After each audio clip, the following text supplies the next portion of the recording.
Large mainland stations are impressive, even those where the Victorian frontage has been replaced. Victoria is a shining example and aptly named. This is a commission painting that I was invited to create a couple of years back now, but I've done lots of video of it, and here you can see this is the subject matter. This is London's Victoria Station, and I did a little wander around as I usually do before I start any painting, take lots of photographs and obviously some video. So this is some video I took just to show you the atmosphere. I like to get the feel for a place before I get started, and obviously back to that would have been my choice, but the commissioner wanted to go for something slightly different. So here we are, we're walking now up towards what will be the view of the painting you're going to see, which is the entrance to Victoria Station. Hi, I'm Cathy Reed. I'm here at Victoria Station, and just above me is the Wetherspoons where my commission paintings finally ended up. Unfortunately, I haven't been able to film in there because it's really busy and I can't get anywhere near my paintings. But it's a good sign, people have seen them. Anyway, I'm really just introducing you to a commission I did. This is a two-parter because there were two paintings as part of the commission. And the first painting is of Victoria Station, so I'm here at Victoria Station.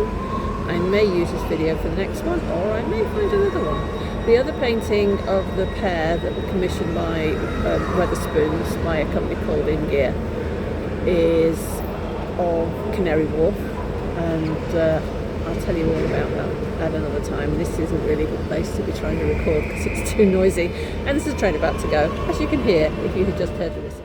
I want to share with you my process for creating paintings. So these are the preparation phases. So I stretch the paper, and these are some pictures that I've blown up to the size of the painting. And it's a bit of a jigsaw puzzle at this stage. I have to put everything together. This is the final picture put together, ready to be attached to the paper, ready to start transferring the image. Very difficult to get a decent image because of the light, and it's black and white, well, grey and white in this case isn't that great to photograph, but I've actually got there, and you can see the yellow sheen. That is the masking fluid on the paper, ready for the next stage, which will be the painting. So this is a real-time image. A little bit of me humming, a little bit of me singing away. I often sing in the studio. So I'm just dampening the page first before I start.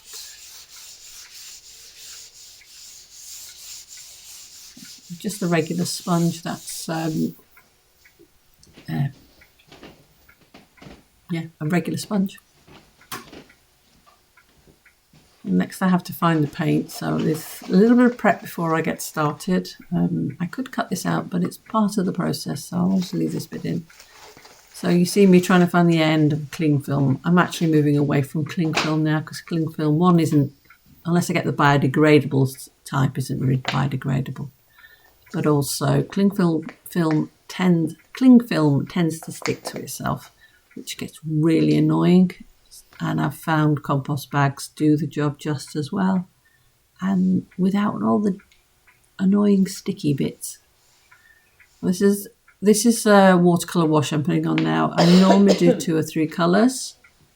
I think I did 3 here, so that was like a yellow ochre, and then this is a really dark, I think I used black in this case. I don't normally use black very often, but I did on this occasion.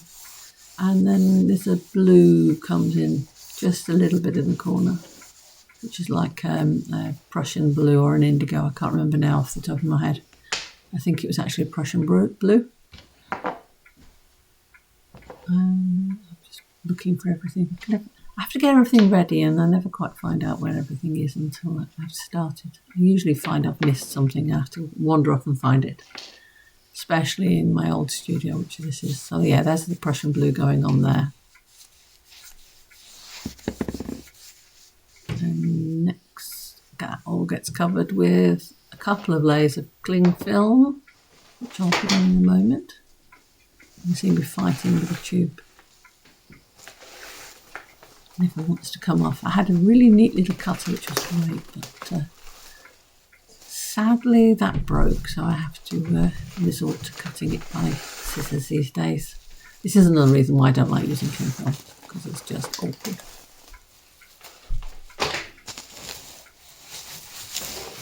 And scrunch it around a bit. I like to see textures and things in the surface. So this is just a base layer to get me started.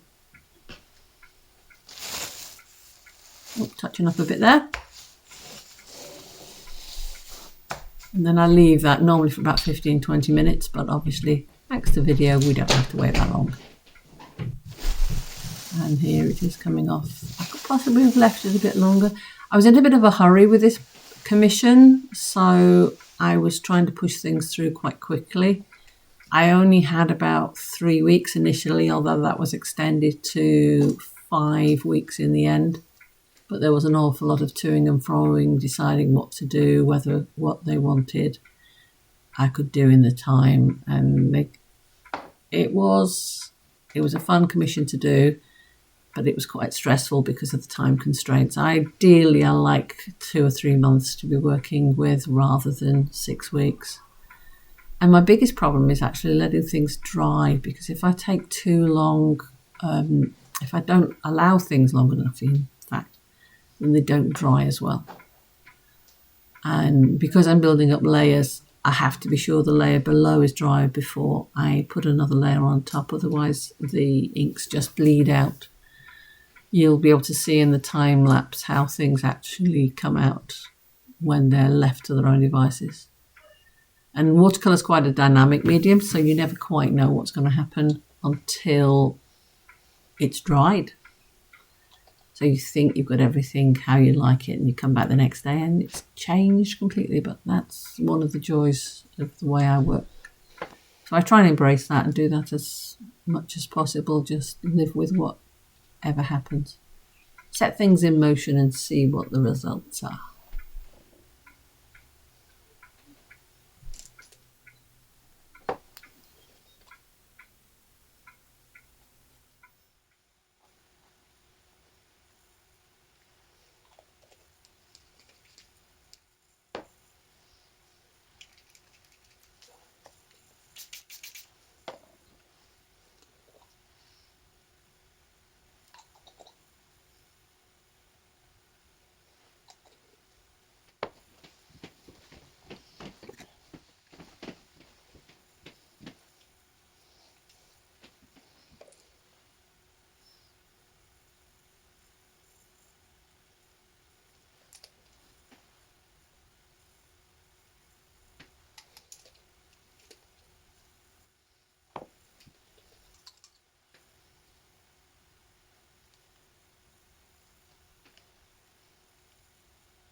So this is just me touching up more colours, and then I'll leave it to dry. I'm just going to pause because we've got a helicopter coming overhead.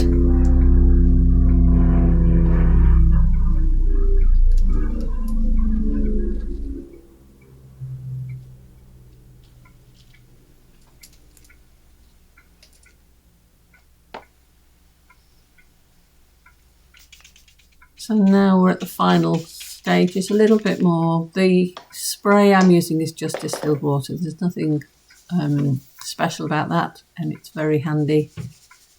And regular table salt, nothing special, but the results I get, I'm always happy with. So that's why I use the medium. And this is a speeded up time lapse of what you've seen and the rest of the painting process.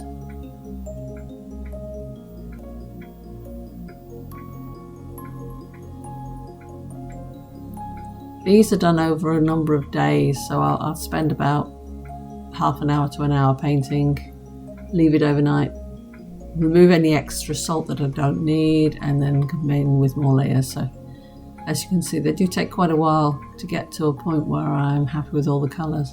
I can't put too much on at once because otherwise the colours bleed into each other. And I like the clean colours you get from moving them together, mixing them together on the page and layering them up. All those add to the effect.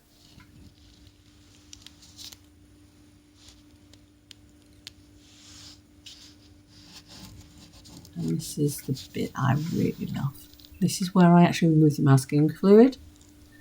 Now I normally start off with my fingers, but eventually I'll have to use some other tools. But I love the sound.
So here we are with the finished picture coming in.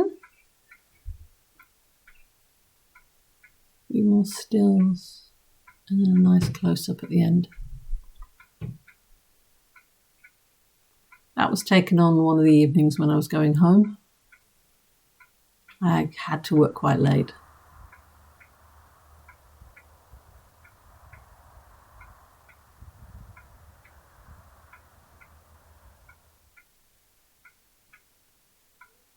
And here it is in Wetherspoons at Victoria Station. It's on the first floor, so a couple of stills.